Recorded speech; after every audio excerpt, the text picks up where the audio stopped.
Okay. So you have your first trial. Right. Well, if Azie and Alpo are in the paperwork, why aren't they forced to take the stand? Okay. Here's the explanation for that.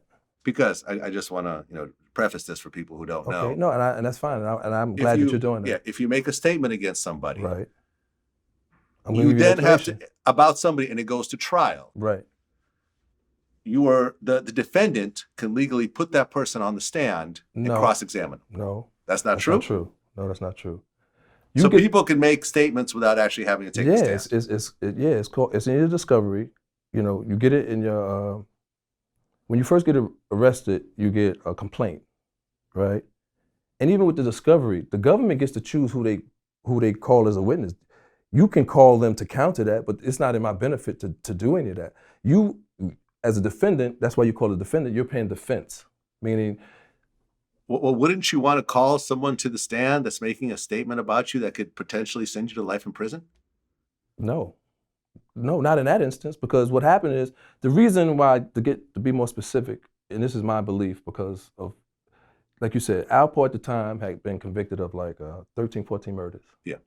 Him coming in my trial, with me sitting there with my wife, my this or that, who low-level drug dealers at the best, him getting on the stand saying all these things about me is almost like the devil calling a saint a liar. It's like he hurts the government case. Now, had I been in there for 20 murders as well, then the government's theory would be it takes a bad guy to catch a bad guy, but. Well, but isn't, you could put him on the stand and say. He bought drugs from me? Well, you could say, ladies and gentlemen of the jury, here's a guy who's facing a bunch of murders. He's going to say whatever it takes to lower his charges and to walk away. So he's making up all this stuff about my client, right. And it's believable in that instance. Yeah. So that's why they didn't do it. That wouldn't have helped you? No, that wouldn't have helped me, because the fact that they didn't bring him, it's like the less the jury hear about you, the better. Okay, I see what you're saying. So I don't need to bring in somebody to argue whether or not I sold drugs with them. Okay. The less is best for me. Okay, same thing with Azie then. You didn't want Azie as a witness? No, Azie's situation is to the contrary, is different, because to this day, that situation still doesn't make sense to me. Because him being in my discovery, my early discovery, like, everything's dated. So I'm getting stuff, I get in jail, it's almost 95, it's November 94, a month from 95. In my early discovery during the investigation, I'm seeing dates of 92, 91. This is when I'm still in the street. This is when he's in the street. But his name is appearing on the documentation at the header, and filing evidence and things that happened through the course of the investigation.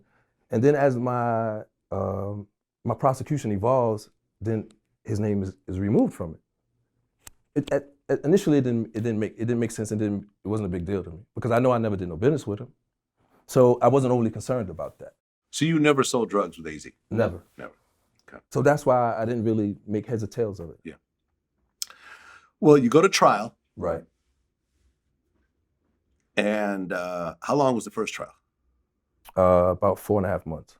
4.5 months. Right. Well, you're facing life in prison. You want to. Right. I'm going over everything. We're going over everything. Absolutely. After 4.5 months, everyone rests their case. Right. And the jury goes to deliberate. Right. How long did they deliberate for? 2 weeks. 2 weeks. So for 2 weeks, they argued with each other. Right. And they came back as a hung jury. The judge finally declared it a hung jury after note after note. He went in and gave the instruction again, and that told them to go back and try to work it out, and they just couldn't come to a decision. So basically, these 12 people could not come to a unanimous decision of guilty or not guilty. Right. So you go back to jail again. Right. Never left jail. I'm in jail. You're still in jail. Right. I mean, you leave court, go back to jail. Mm-hmm. What is going through your head as they finish the trial, and did you feel good about the first trial or no?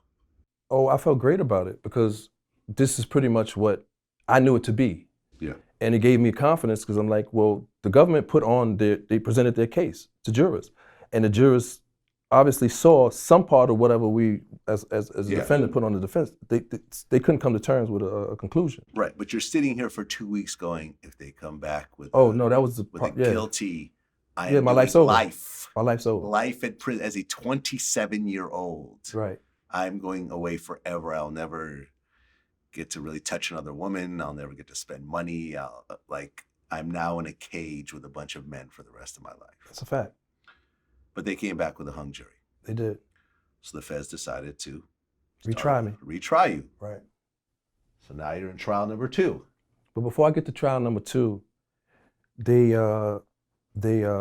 come to conclusions with the other 21 people. Most got time served. Some got a year or 2 at the most. Okay. I think the most someone got was 3-4 years.